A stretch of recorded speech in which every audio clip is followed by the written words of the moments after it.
You're so vain. How long have we been walking?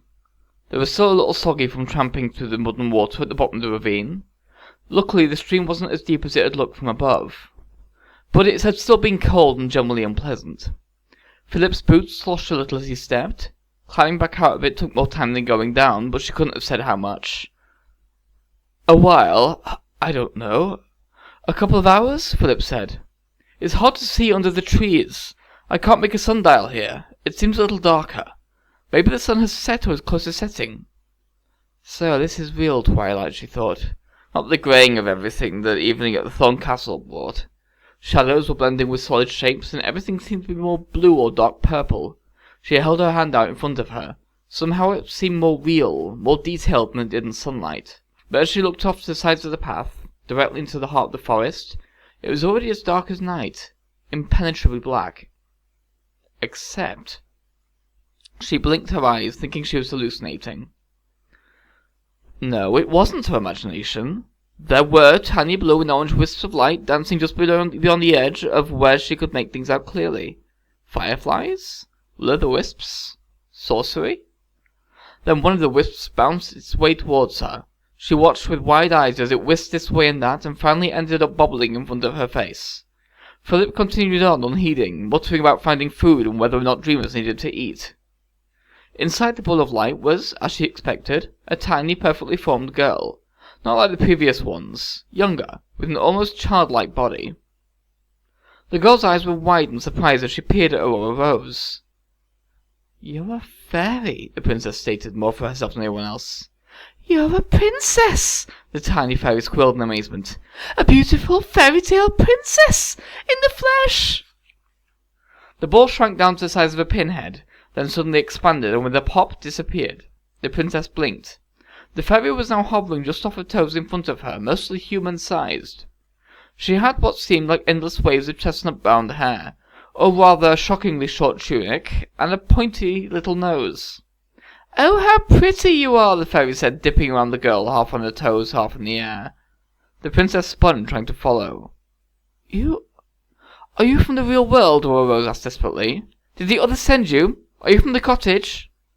The fairy didn't answer, too busy picking at the girl's clothes and hair and the other bits that stuck out. Hey, Philip said politely. Who's your friend, Rose? She shrugged helplessly, but she couldn't help smiling at the pretty, delightful, gold-sparkle trailing creature. Please, she said, trying to laugh at his antics. Were you sent for Flora? Or Fauna? Or Merryweather? Oh no, the fairy was now playing with the ends of the princess's golden hair, touching it with awe. Those are important, serious godmothers, tangled up in human importance. We are wood nymphs, fairies of the forest. Fiala, Livoire, Malaya, she called. The nonsense names quickly degenerated into bird trills and frog calls. More wisps came quickly, bobbing through the trees. The princess and prince watched, astounded, as more and more fairies changed into life-size forms and landed around them. They were all tiny, skinny, large-eyed, and wore very little. Not that there was much to cover. Oh, look at your hair, it's like spun gold, one of the fairies said, but so dirty. Oh, your hands, so delicate, another said. The fairy's fingers were delicate too, but too delicate, tapering to pointing nothings at all. Your skin is flawless, a third said, hovering in the air and examining her cheeks a little too closely. Are you a prince? The fourth asked, turning to Philip and looking up into his face with reverence. Why, yes. Yes, I am. How did you know I was a princess? Aurora Rose asked. So many fairies flew around her that she was practically cocooned in golden trails. The little sparkles were warm when they landed on her, like harmless crackles from a fire. She felt both crowded and swept up by the little army of magical girls around her. You look like one, silly, one of the fairies laughed. You're so handsome, the fairy mooned at Philip, her hands clasped. Well, he said, blushing. Look at your gown, the fairy wailed. Your beautiful golden gown tarnished. Those rags are no fitting raiment for a royal princess. And your shoes! Where are your shoes? Come with us, the first one said. We will brush your hair, and magic your new clothes, and fix your nails, she added with a distasteful look at the ragged, dirty, torn ones on the princess. Aurora Rose had a sudden urge to hide them behind her back. Nope. Not leaving the path. Not again, the prince said firmly. We can do it here, then. We don't really have the time. It will stay your travels but a moment, the fairy pleaded. Then you will be on your way, refreshed and renewed, and properly dressed for the adventures ahead. You look like you could use your shoulders rubbed, the fairy said innocently, turning her big eyes to Philip. Well, now that you mention it, he said. A prince and a princess, handsome and beautiful, the first fairy squealed, clapping her hands. We are so lucky. Soon there were dozens of fairies flying around, lighting the area with their golden dust and creating a strangely room-like space under the trees. One made pine needles fly up together and dance into a low couch. Another conjured a mirror out of dewdrops. A third pulled tree branches together and coaxed them into forming a screen. No, no, no, one fairy teasingly chastised Philip, pulling him away from the princess to the other side of the screen. Aurora Rose found herself surrounded by hovering, flitting bodies that changed size and dipped and flew up and down so much she couldn't watch any more. Their hands were gentle and carefully tugged at the ratty gown, flying it off over her head without any issue. The princess wasn't cold, as she had expected to be. The golden sparkles were keeping her warm. Here! She was led to the pine needle couch where a fairy with a basket waited. Tip your head back, the fairy ordered. She did as she commanded. A warm cascade of water trickled over her head, getting to all the scratchy places. It felt like heaven. Her hands were being lightly scrubbed with what felt like pine cones. Your prince has no idea how lucky he is, the fairy buffing her nails said, leaning in close to whisper. He's not my prince, she protested half-heartedly. It was nice being so taken care of. Almost like being back home in the castle, but better. A perfect way to start the adventure. Someone was carefully combing the pitch and tangles out of her hair. It really is like spun gold, the fairy said with awe. Wait, that sounded familiar. But before the princess could place it, another one was prattling on. We shall give you a dress as green as the pines that shelter you, and shoes to match. Several fairies were working magic on a sapling, causing cloth and fabric to appear and drape along the tree like it was a mannequin. Aurora Rose watched this and felt another pang of uneasy deja vu. Why do you care about clothes? Why do woods fairies care about human clothes? Silly, we don't. But humans wear clothes, and you're so beautiful, you need to wear beautiful clothes too. But we're in the woods. In a dream. I could be naked. Like those dreams in which you realize you're naked? Shh, a fairy said, smoothing the princess's hair back from her face. Your beauty comes with a trace of fairy magic. A fairy gift, if I'm not mistaken. You'll probably be the most beautiful girl in the world, lucky girl. The princess said, thinking about this. Luck didn't seem to be a major contributing factor in her life in either world.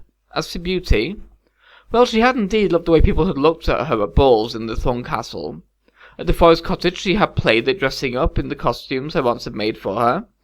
Only once was there a time in the real world when she had been dressed up properly and beautiful in front of a mirror. That was right before... She gasped in pain as the memory hit her. The day she was going to tell her aunts about the boy she had met. She had come home, having forgotten it was her birthday.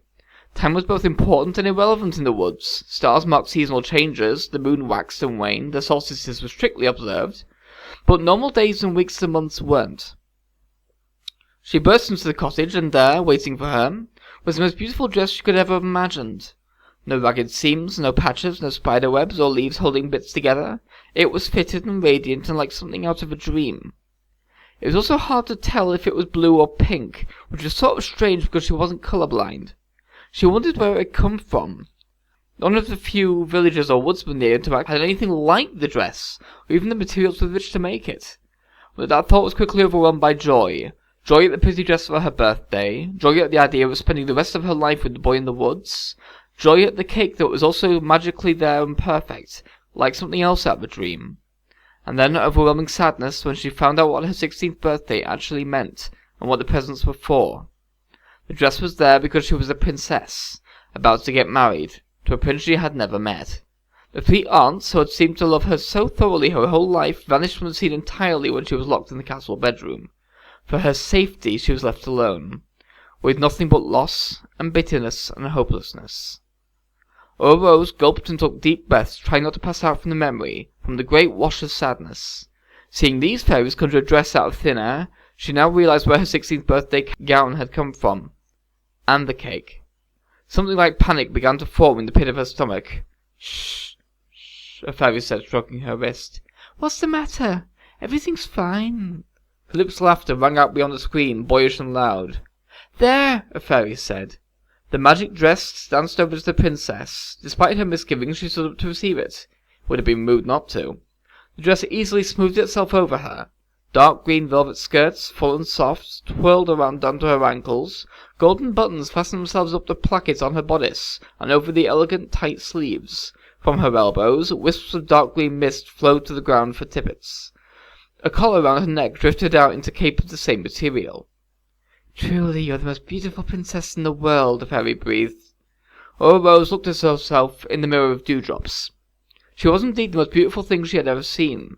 Long neck, golden hair, wide violet eyes, narrow waist, lips perfectly pink and rosy. She turned just a little bit to see how her figure looked from a different angle. The green velvet flowed softly and majestically, making delicious little noises when its fold rippled. As talented as the castle seamstresses were, the princesses had never worn anything as elegant or perfect as this.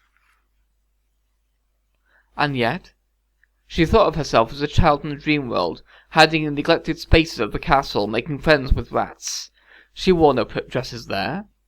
Nothing fancy or pretty at all, until Leveson came along and saved her. She thought about herself as a child in the woods, playful and dirty. Nothing fancy or pretty that wasn't pretend until her 16th birthday. "Oh, that's nothing. Try this one," another fairy squealed. The princess found herself being gently prodded and pushed and combed and magicked, and her hair felt weird. When she was spun around to face the mirror again, she was in a yellow dress, waves of sunshine spilling down from her bodice to her toes. Her shoulders were bare, which was a little strange, but they were pale and perfect and delicate. Swan-like, she could hear the minstrel saying. Her hair was loosely braided over one shoulder, a yellow ribbon tying it off. The fairies gasped. "You are so beautiful, even more beautiful. Can it be possible?" "Look at this," the fairy commanded. With a serious look and a wave of her wand, she transformed the princess again. This time her hair was piled high on her head in an elegant chignon, a simple ribbon holding it back. A light blue dress puffed out around her softly like a cloud. The finest gloves she had ever worn covered her bare arms up to her shoulders. Funny little tinkling shoes felt chilly on her feet.